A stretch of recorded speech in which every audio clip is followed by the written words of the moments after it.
Coup d'État en Guinée-Bissau.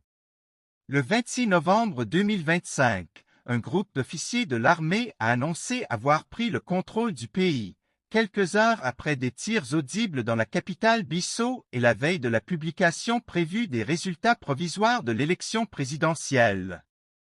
Expliquer que les militaires ont déclaré la suspension du processus électoral, la fermeture des frontières et l'imposition d'un couvre-feu, invoquant la nécessité de rétablir la sécurité nationale et l'ordre public.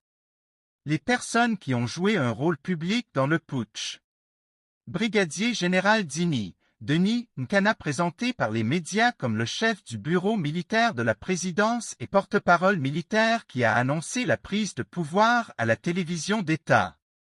Général Ortan Tanaman Orta Nta Naman, proclamé peu après chef de la junte et installé comme chef de l'État de transition pour une durée annoncée, reporter la durée citée par la junte.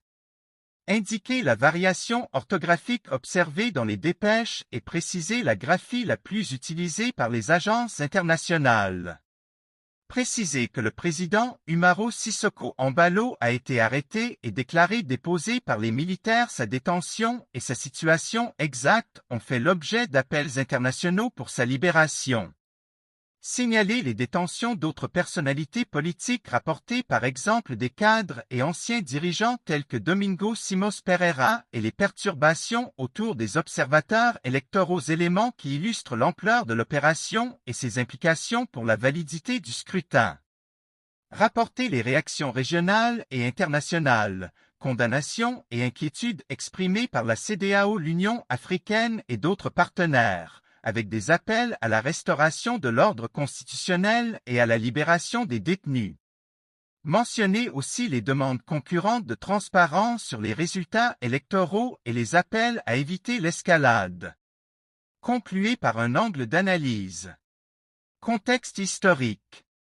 Guinée-Bissau comme pays à forte instabilité politique, avec plusieurs putschs depuis l'indépendance, facteur probable menant à ce coup.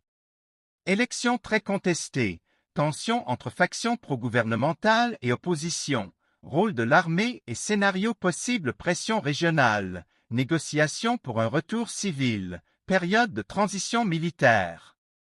Rappeler que la situation est en évolution et que les noms et rôles peuvent être clarifiés par des annonces ultérieures.